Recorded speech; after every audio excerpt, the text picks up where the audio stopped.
ക്രിസ്തീയ ജീവിതത്തിന്റെ ആരംഭം അഥവാ ദൈവരാജ്യത്തിലേക്കുള്ള ഒരാളുടെ പ്രവേശനം എന്നത് വീണ്ടും ജനനത്തിലൂടെയാണ്. യോഹന്നാന്റെ സുവിശേഷം 3-ാം അധ്യായം അതിന്റെ 3-ാം വാക്യത്തിൽ അത് രേഖപ്പെടുത്തിയിരിക്കുന്നത് നമുക്കൊന്ന് വായിക്കാം. യേശു അവനോട്, ആമേൻ ആമേൻ ഞാൻ നിന്നോട് പറയുന്നു, പുതുതായി ജനിച്ചില്ല എങ്കിൽ ദൈവരാജ്യം കാണുവാൻ ആർക്കും കഴിയില്ല എന്ന് ഉത്തരം പറഞ്ഞു.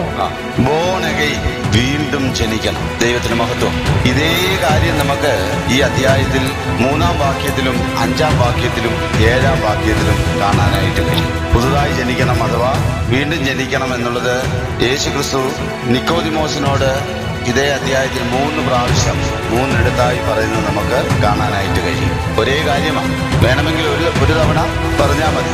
മുമ്പിൽ നിൽക്കുന്ന ഈ നിക്കോദിമോസ് അജ്ഞനായ ഒരു മനുഷ്യനൊന്നുമല്ല. നമുക്കറിയാവുന്നതുപോലെ വളരെ ജ്ഞാനിയായ പണ്ഡിതനായ ഇസ്രായേൽ മക്കളെ പഠിപ്പിക്കുന്ന ഒരു മനുഷ്യനാണ്. അദ്ദേഹത്തോട് കർത്താവ് ഇത് വീണ്ടും വീണ്ടും പറയുന്നത് നമുക്ക് കാണാനായിട്ട് കഴിയും. ഒന്ന് പറഞ്ഞു നിർത്തേണ്ട കാര്യമേ ഉള്ളായിരുന്നു. പക്ഷെ നിക്കോദിമോസിന് കർത്താവ് പറഞ്ഞതിന്റെ അർത്ഥം ഗ്രഹിപ്പാൻ കഴിഞ്ഞില്ല. ഇന്ന് നമുക്കറിയാം വീണ്ടും ജനിക്കുക എന്ന് പറഞ്ഞാൽ എന്താണ് അതിന്റെ അർത്ഥമെന്നുള്ളത് ഇന്ന് നമുക്കറിയാം. പക്ഷെ അന്ന് ഇസ്രായേലിന്റെ ഉപദേഷ്ടാവായി ഇരുന്നിട്ടും കൂടെ നിക്കോദിമോസിന് ഇത് അറിയത്തില്ലായിരുന്നു.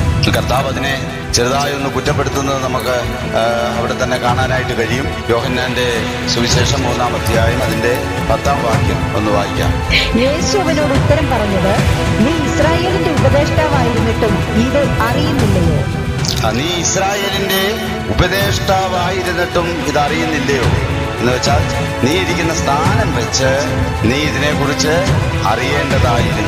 അതല്ലേ പറഞ്ഞതിന്റെ അർത്ഥം. നീ ഇസ്രായേലിന്റെ ഉപദേഷ്ടാവായിരുന്നിട്ടും ഇത് അറിയുന്നില്ലയോ എന്ന് ചോദിച്ചാൽ അതിന്റെ അർത്ഥം നീ ഇരിക്കുന്ന പദവിയും സ്ഥാനവും വെച്ച് നിനക്കിതിനെ കുറിച്ച് അറിവുണ്ടായിരിക്കേണ്ടതായിരുന്നു. അങ്ങനല്ലേ?